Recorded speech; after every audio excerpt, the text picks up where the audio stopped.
Hello everyone, I hope कि आप अच्छे होंगे और अपनी पढ़ाई में मस्त होंगे। दोस्तों चलिए स्टार्ट करते हैं आज का व्लॉग। और आज मैंने 2 घंटे का पूरा टारगेट रखा था और इस 2 घंटे में मैंने अपना टारगेट कंप्लीट किया।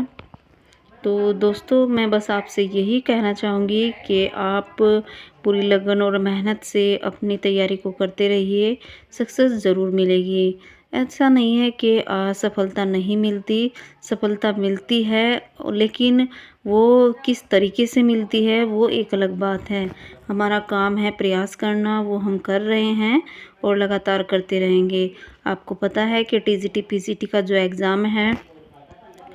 जो टीजीटी का एग्ज़ाम है वो 14 और 15 मई को होगा और हमें अपने टीजीटी के एग्ज़ाम पर ही फोकस करना है, क्योंकि हमने टीजीटी का ही फॉर्म डाला हुआ है।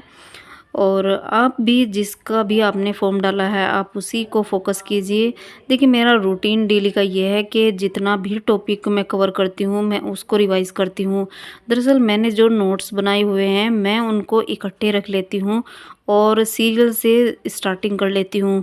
और जो रात में मैं नया टॉपिक रात में पढ़ती हूँ और जो रात में मैंने पढ़ा हुआ होता है मैं दिन में उसको और पहले वाले को भी रिवाइज़ करती हूँ। देखिए सबसे अच्छा तरीका यही है याद करने के कि आप जो बार बार रिवाइज़ करते हैं वो आपके माइंड में बैठ जाता है। अब एक चीज़ को एक बार पढ़ लिया और बहुत दिनों तक नहीं देखा तो वो हमें याद नहीं रहती।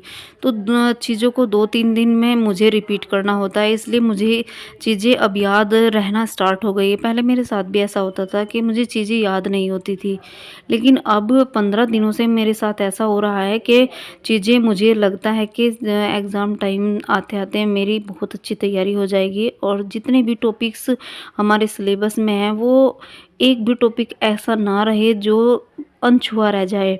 यानी कि मुझे सारे टॉपिक कवर करने हैं और कवर नहीं, सारे टॉपिक बहुत अच्छे से उँगलियों पर रट लेने हैं।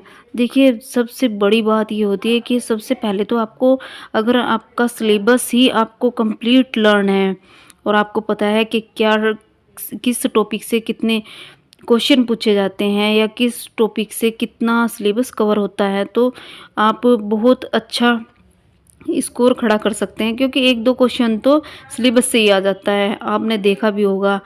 और बस आप कड़ी मेहनत लगातार प्रयास करते रहिए, सिलेबस को बहुत गहराई से बार-बार देखिए, बार-बार स्टडी कीजिए और बहुत मेहनत कीजिए, क्योंकि हमारे पास इसके अलावा कोई ऑप्शन नहीं है।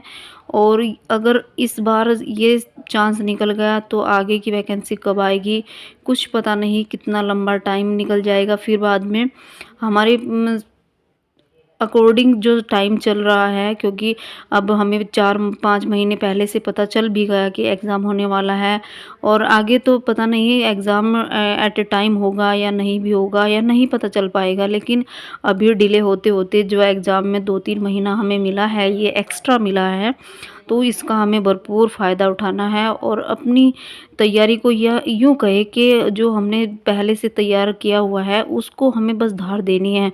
और धार कब कैसे दी जाएगी वो आपको पता है कि हमें बार-बार प्रैक्टिस करनी पड़ेगी, बार-बार रिवीज़न करना पड़ेगा। एकमात्र यही एक तरीका है, जब आपको सफल होना है तो आपको बार-बार, बार-बार प्रैक्टिस करनी पड़ेगी। और जब आप बार-बार प्रैक्टिस करेंगे तो आप देखिएगा, आप 2-4-10 दिनों में ही आपको रिज़ल्ट स्कोर जो कॉन्फिडेंस लेवल है वो आपका हाई होता चला जाएगा। और सबसे बड़ी बात है कि अगर हमारा कॉन्फिडेंस ही लो होगा तो हम एग्ज़ाम में ही क्या कर पाएँगे। तो दोस्तों इस छोटे से व्लॉग में बस मैं आपसे यही कहूँगी, आप लगातार प्रयास करते रहिए, सफलता ज़रूर मिलेगी।